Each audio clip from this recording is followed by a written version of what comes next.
This is the news on NTA International. I am Mina Daniels. Now the headlines.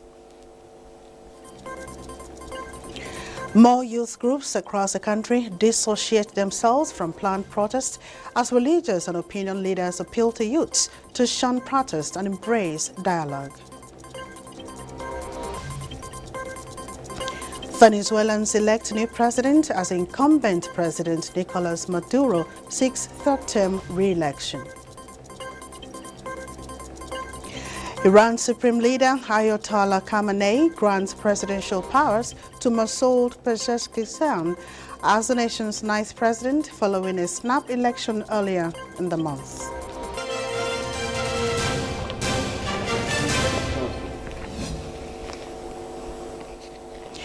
Venezuelans Sunday cast their ballots as the country holds its presidential election. The election is described as the biggest challenge to the governing Socialist Party since it came to power 25 years ago. Kolum Mohammed has more. Nicolas Maduro has been president since the death of his mentor, Hugo Chavez, in 2013. He is running for a third consecutive term.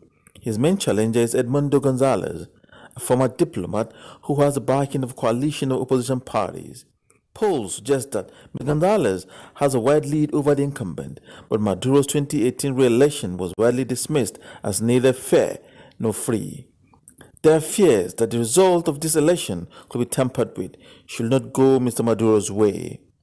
Those fears have been compounded by the fact that Mr. Maduro allegedly told his supporters that he will win by all means. After casting his vote in the capital on Sunday, Mr. Maduro vowed to make sure the results were respected. The United States is not going to prejudge the outcome. This is a choice for Venezuelans to make. But the Venezuelan people deserve an election that genuinely reflects their will, free from any manipulation. The entire international community is going to be watching this very closely. We urge all parties to honor their commitments and to respect the democratic process. Tensions rose outside a polling station in Caracas, where queuing voters clashed as they waited for the doors to open so voting can start. Kolum Muhammad, NTA News. Iran's Supreme Leader Ayatollah Khamenei has given official endorsement to Masoud Pezeshkian as the nation's ninth president following a snap election concluded earlier in the month. Again, Kolum Mohammed has details. The new president is to be sworn in on Tuesday before the country's parliament. The endorsement ceremony was held in the capital, Tehran, in the presence of senior Iranian officials and foreign diplomats. During the event, Pezeshkian received his validation edict from the leader and was officially validated into office for 4 years. The parliamentary law stipulates that the new president should present his plans and introduce his ministers within 2 weeks after inauguration. Lawmakers will then screen the credentials of the proposed ministers for a week before holding a final session on the votes of confidence. After the death of President Ibrahim Raisi in a helicopter crash on May 19th, Pezeshkian became one of 6 final candidates singled out by the Constitutional Council from 80 applicants seeking the presidency. Kolum Muhammad, NTA News. We now turn to Sudan, where hundreds of people in Sennar State are fleeing to Gedaref State near the Ethiopian border as the paramilitary Rapid Support Forces gain control of the area in a push to expand its territory. Those who fled Gedaref have horrifying stories about their long and desperate journeys. Gedaref State in northern Sudan has been receiving hundreds of people from neighboring Sennar State after violent attacks from RSF forced them to leave their homes. But the road to their new safe haven was filled with sorrow.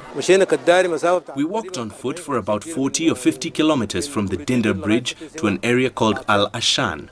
I mean, we suffered unimaginable suffering. There were people who threw their furniture on the roads. There were people who left their elderly parents behind because they could not carry them. Others threw their bags away because we couldn't carry them and we couldn't find food. For 2 days, we only drank water and ate one piece of biscuit. Some people tried to cross Dindar River in boats, which left about 20 of them drowned in the attempt. We have suffered a lot. Look at our situation, and may God fix the country's condition. Look at the young people who died, and look at their young lives that were wasted. We were displaced, and now we're sitting in a place where there is nothing. Have mercy on us. Me, I don't even know where my husband is, but thank God I was able to escape with my children. But I don't know where my husband is, whether he's dead or alive. Gedaref locals have been hospitable to the refugees, offering them food and shelter. Such scenes have become common in the parts of Sudan where there is relative peace. Conflict in the country began in April 2023 when the army and the RSF clashed in a power struggle. According to the United Nations, Sudan has the largest internally displaced population in the world, with over 11 million people displaced. These displaced hold out hope that the bitter struggle will end soon, enabling them to go back to their normal lives. The Democratic Republic of Congo has released the first set of inmates from the Kinshasa jail in a bid to ease overcrowding. The country's largest jail is overcrowded and was built to house 1,500 inmates, now has over 15,000. Kolo Mohammed tells us more. At least 7,000 inmates are to be granted conditional release from the Makala Central Prison in the Democratic Republic of Congo to ease overcrowding at the facility. Located in Kinshasa, it is the country's largest jail. Conditions of the facility are said to be very bad, with inmates cramped into cells, feeding poorly, and some suffering from water and respiratory diseases. The country's Justice Minister, Constant Mutamba, approved the release of the first 421 people and said prisoners will be released at a rate of 400 per week. He said efforts are on the way to reduce overcrowding in our prisons, and a commission has been set up to examine the cases of prisoners eligible for conditional release. Mutamba also ordered the release of those who are sick and minors from the Makala Central Prison and has forbidden the admission of new inmates. The aim is to reduce by half the number of prisoners at the facility. Kolo Muhammad, NTA News. Vice President Kashim Shettima has implored Nigerians to shun the planned nationwide protests, saying it is time for unity and focused development in the country. He gave the advice at the Shehu of Borno's palace when the royal father gave out 3 of his daughters in marriage at a wedding ceremony in Maiduguri, the Borno state capital. Omar Jimbarima reports. The event was attended by notable figures, including Vice President Kashim Shettima, Governor Babagana Umar Zulum, former Borno State Governor Senator Ali Modu Sharif, King Apollos Chu, Emir of Lafia, Emir of Etsu, among others. Kashim Shettima, Emir of Lafia, and Ali Bukar Galuri stood as representatives of the family, which wedding Fatiha was officiated by Imam Ideni of Borno, Imam Shettima Mamman Saleh. I wish to implore on our youth not to follow the path of anarchy, of destruction. We have had enough challenges in Borno, in the sub-region, and the nation as a whole. Other well-wishers could not hide their joy as they wished the newlyweds happy married life. The Shehu of Borno, Abubakar ibn Umar Garbai Al-Amin Al-Kanemi, expressed his heartfelt gratitude to everyone who attended the ceremony from near and far. Thank you very much. I wish each and everyone safe journey back to their respective destinations, and may Almighty Allah restore permanent peace to our country. Indeed, the Shehu of Borno's daughter's wedding served as a reflection of peaceful coexistence and harmonious living with the convergence of people from all walks of life. In Maiduguri, Umar Chimbari. Minister of Works Dave Umahi has added his voice to the appeal on Nigerians not to embark on the planned nationwide protests. Mr. Umahi, who was speaking during an official visit to Kano, stressed that President Tinubu is not unmindful of the unintended consequences of some hard decisions of his administration. Already, he assured necessary measures have been taken to mitigate such effects and make life better for all Nigerians.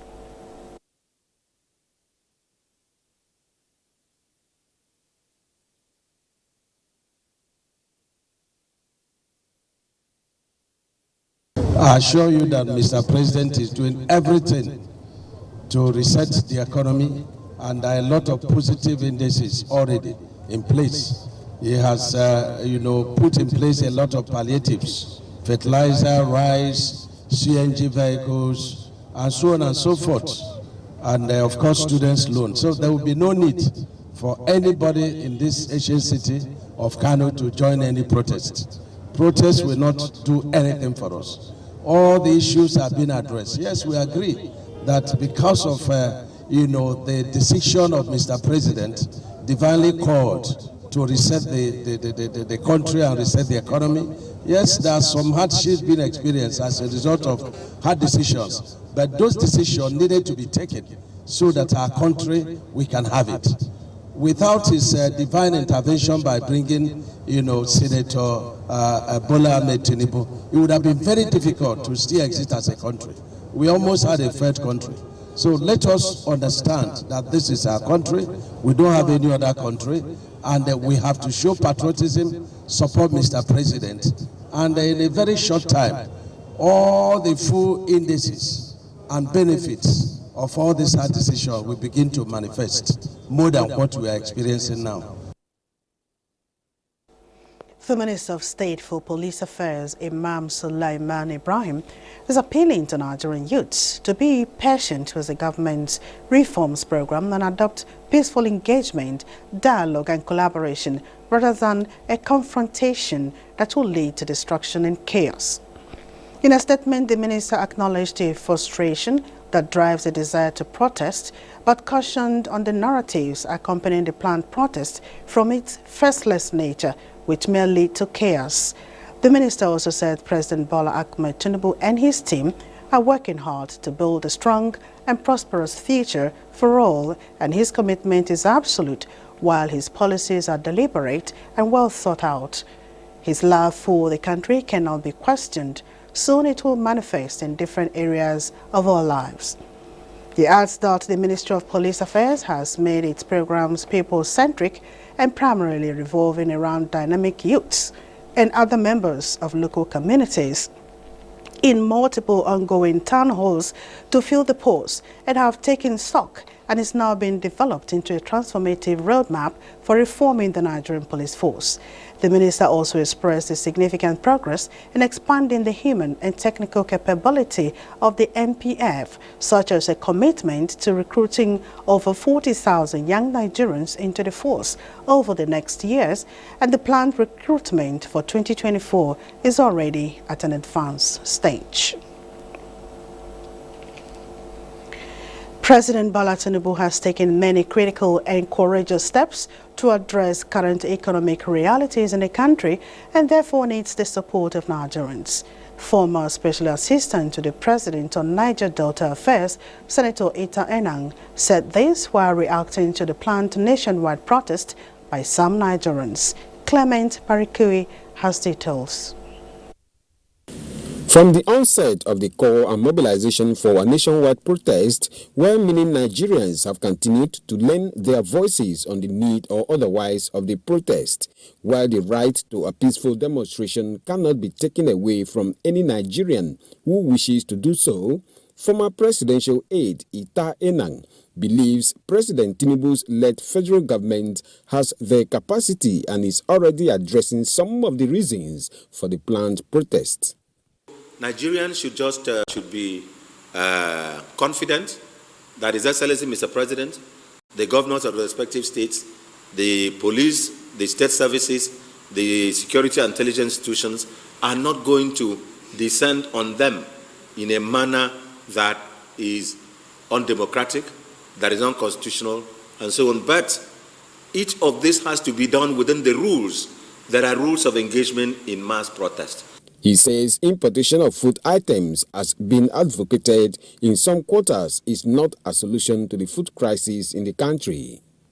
When you import, you keep impoverishing the people of the country. When you import, you will down the spirit of the manufacturers in this country. The APC chieftain also speaks on the forthcoming local government elections in Akwa Ibom State, insisting that his party is mobilizing for the exercise, given the autonomy granted this third tier of government. Clement Barikui, NTA News. More than 45 youth groups and indigenous associations in the FCT have resolved to use dialogue to engage leaders towards meeting the yearnings and aspirations of citizens rather than resorting to street protests. The youths unanimously took this decision during the FCT Youth Stakeholders Forum in Abuja. Abdullahi Ajaya reports. Different groups with varying interests and shades of opinions, all being harmonized for the collective good of the people of the FCT. The FCT Youth's Engagement Meeting provided a robust platform for lending their voices on the planned nationwide protest. They will choose to aggregate their points, strategize, and see how they can meet with government face to face to table their issues in such a way that they will have a robust conversation. And the government will now tell them in response what they have as a plan to address some of these their issues. Rather than just gathering mobs and you don't know where they are coming from different angles and not knowing their motives. The relative peace we are having in FCT is what brings you and I here. For them, engaging the government on the table of dialogue would be more profitable and result-oriented than hitting the streets that could cause chaos and likely being hijacked by hoodlums. The outcome of this meeting is we say no to protest. While we are saying no to protest, we believe dialogue is the best way to handle any issues that you have with the government. If you have any problem, you have any challenges, or things are not done right, you can engage the government constructively to get a better feedback than protest. As it stands, we are resolute and we are watchful. We will not be part of the protest. While hoping for a better and peaceful FCT, the organized groups say leaders on their part should be more patriotic and solution-driven. Views of all critical stakeholders expressed are expected to form the communique that would be communicated to the government for solutions to the challenges. In Abuja, Abdullahi Ajaya, NTA News. You are watching the news on NTA International. We have more reports after the break. Thanks for joining us again. Various youth groups in Kebbi State have come together under one umbrella to dissociate themselves from the planned nationwide protest scheduled for August 1st, 2024, describing it as a setback to national growth and development. Governor Nasir Idris, who was at the declaration, commended the youths for their patriotic stand and assured them of his administration's commitment to addressing their needs and concerns. Correspondent Abdul Adil Mohammed Bawa reports. In a show of solidarity, large numbers of youth groups took to the major roads in Birnin Kebbi, the Kebbi state capital, to distance themselves from the planned nationwide protest scheduled for August 1st, 2024. The youth marched from the Emir of Gondu's palace through major roads to the Kebbi State Government House, advocating for peaceful and constructive engagement as a means to address challenges in the state and in the country. We decided to distance ourselves from the so-called protests. After all, we all understand that the federal government itself has actually started coming up with plan. They have a roadmap, they have a plan that they are following, and they are trying to actualize it. Governor Idris addressed the youth, assuring them of President Bola Ahmed Tinubu's effort to address their challenges. He promised his administration support to the youth in the state and assured them that their request will be transmitted to the president. People that are organizing this protest are the people that doesn't have interests of Nigeria at heart. And I thank my people for seeing reason not to participate. I'm proud when the youth groups and other stakeholders from Kebbi unanimously said no to a protest that is faceless. We have seen in social media some of the people who are calling for this protest are not in Nigeria. The youth peaceful march and engagement with the government demonstrate their commitment to constructive dialogue and peaceful resolution. In Birnin Kebbi, Abdul Mohammed Bawa, NTA News. The Kuje Dual Carriageway project from the Airport Expressway to the Tipo Garage and the Township Road projects are receiving priority attention was the commitment of the Minister of the Federal Capital Territory, Nyesom Wike, to deliver on schedule. The minister made the commitment during the inspection tour of the project sites. Onoze Yakubu completes the story. 2 critical infrastructure projects are ongoing in the Kuje Aerial Council.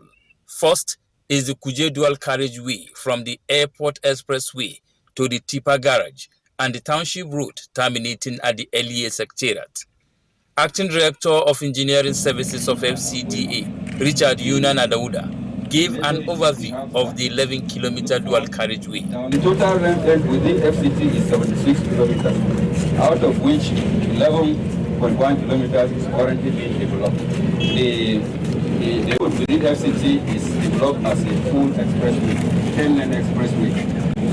Currently, for the section being developed now, it has 2 main carriageways. Eventually later, the second stage, the service carriageways will come. After inspecting the critical components of the ongoing project, the FCT Minister Nyesom Wike commenced the level of work, saying it is the Renewed Hope initiative in action. This has to work together because that's for the interest of everybody, not the interest of one party. But that is why we are working hard to see a Renewed Hope agenda of this president say it come out very, very well. So we're going to support us. 100%. 100%. If we do this road now to Babalada, you can say the whole place go open up. As the ongoing Kuje Township Road project, the minister interfaced with the residents, pleading with them to see reason with the government in its effort at moving the nation forward. He further assures them of more infrastructure projects at the grassroots. Onoze Yakubu, NTA News. A child's moral development and mastery of the tenets and content of Islam for Hayatul Hikmati Wal Hisab, known as HHH Foundation School at Life Camp Abuja, ranks second to none. Charles Alpha reports that the display of knowledge by the pupils during the speech and prize-giving ceremony demonstrates the school's commitment to the cause of literacy in Nigeria. In terms of quality, affordable education and mentorship, Hayatul Hikmati Wal Hisab Foundation School is adjudged one of the best. We joined the school last session based on recommendation from a family, and so far we haven't been disappointed. My son is I think in the second year. I can see remarkable improvement in him. It is an end of the year event and the fourth speech and prize giving day of the school, and also the first sets of graduating students from primary school. From in-depth knowledge on the tenets of Islam, moral and societal values to Western education, these pupils, particularly the graduates, the class of 24, are well grounded. They took turn to showcase this prowess, dazing their parents and the audience in renditions, Quran recitations and debates presented in both Arabic and English languages.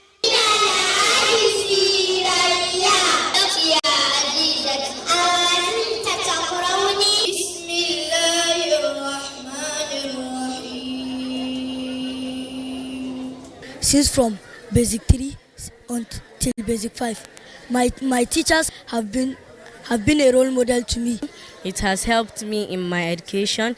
Alhamdulillah for being in this grateful school.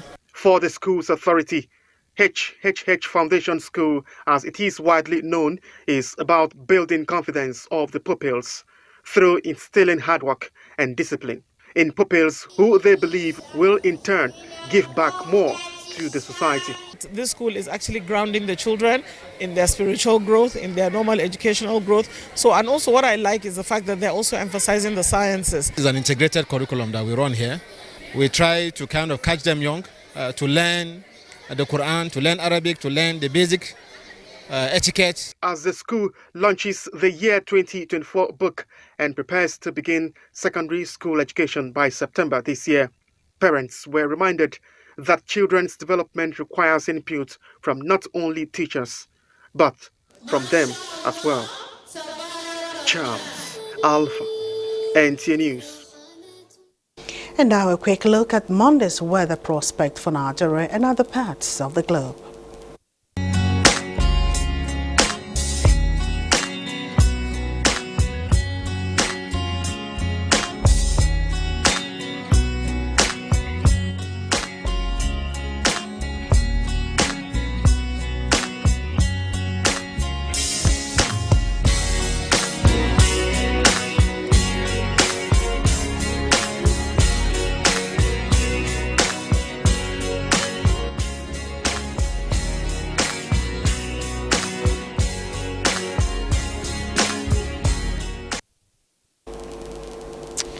And this is where we end the news. Thanks for your company. I am Mina Daniels.